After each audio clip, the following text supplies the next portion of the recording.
പ്രിയപ്പെട്ടവരെ, ഇന്നത്തെ വിചിന്തന ഭാഗം മത്തായിയുടെ വിശുദ്ധ സുവിശേഷം 5-ാം അധ്യായം 20 മുതൽ 26 വരെയുള്ള വാക്യങ്ങളാണ്.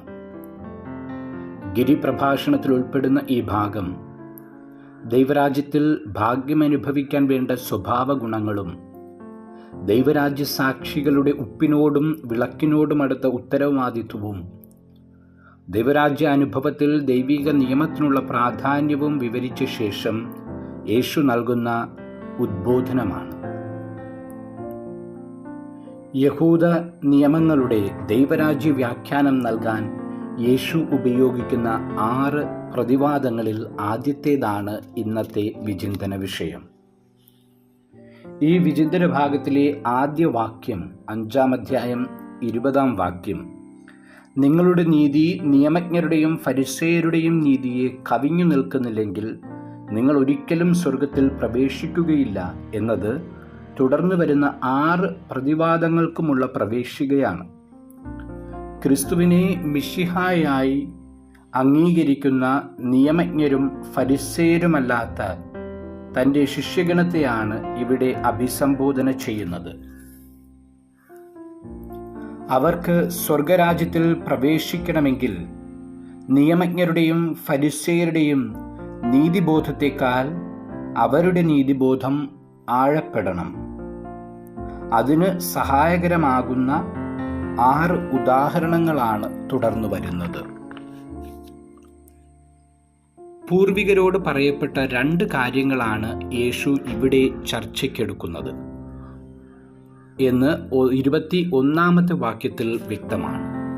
ഒന്ന്, പുറപ്പാട് പുസ്തകം 20-ാം അധ്യായം 13-ാം വാക്യത്തിലും നിയമാവർത്തന പുസ്തകം 5-ാം അധ്യായം 17-ാം വാക്യത്തിലും കാണപ്പെടുന്ന കൊല്ലരുത് എന്ന ദൈവിക പ്രമാണമാണ്.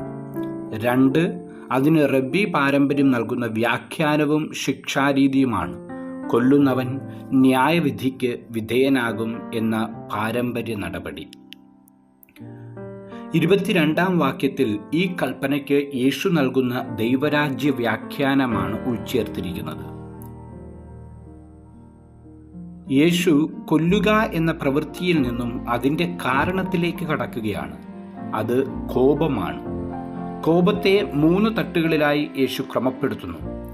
സഹോദരനോട് കോപിക്കുന്നവൻ, സഹോദരനെ ഭോഷ എന്ന് വിളിക്കുന്നവൻ, സഹോദരനെ വിഡ്ഢി എന്ന് വിളിക്കുന്നവൻ.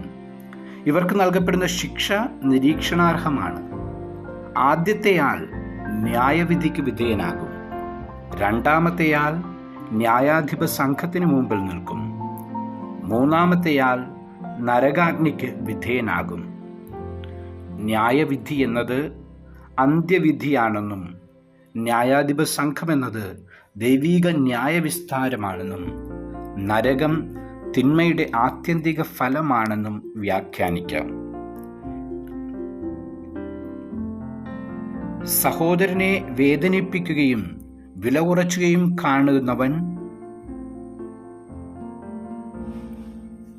മാനസികമായി ശിക്ഷിക്കപ്പെടും എന്നതിനേക്കാൾ ദൈവികമായി ശിക്ഷിക്കപ്പെടും എന്നാണ് യേശു വ്യക്തമാക്കുന്നത്.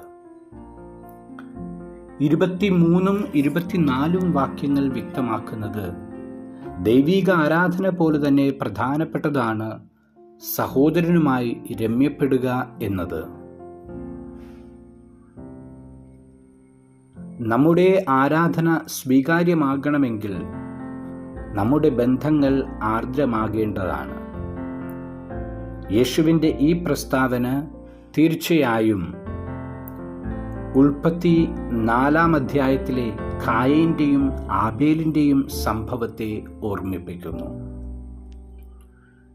25-ഉം 26-ഉം വാക്യങ്ങൾ രമ്യപ്പെടാതിരുന്നാലുള്ള നഷ്ടങ്ങളെക്കുറിച്ചാണ് ഓർമ്മിപ്പിക്കുന്നത്. വഴിക്ക് വച്ച് തന്നെ വേഗം രമ്യപ്പെടാനുള്ള ആഹ്വാനമാണിത്. നമ്മുടെ അന്ത്യവിധിക്ക് മുമ്പ് നൽകപ്പെട്ടിരിക്കുന്ന ഈ ലോക ജീവിതം രമ്യപ്പെടലിൻ്റെ ആഘോഷമാക്കാം. അല്ലെങ്കിൽ കാരാഗ്രഹമാകുന്ന ദൈവിക ബന്ധത്തിൽ നിന്നും വിച്ഛേദിക്കപ്പെട്ട അവസ്ഥയിലേക്ക് നാം വലിച്ചിഴക്കപ്പെടും. കൊല്ലരുത് എന്ന ദൈവപ്രമാണത്തിൽ അർത്ഥം ആരെയും വില കുറച്ച് കാണരുതെന്നും എല്ലാവരുമായി രമ്യപ്പെടുക എന്നുമാണ്. ഓരോരുത്തർക്കും അർഹമായ വില നൽകുന്നതും എല്ലാവരുമായി ഹൃദ്യമായ സൗഹൃദം പാലിക്കുന്നതും നമ്മെയും മറ്റുള്ളവരെയും അർത്ഥപൂർണമായി ജീവിക്കാൻ അനുവദിക്കുന്ന പുണ്യമാണ്.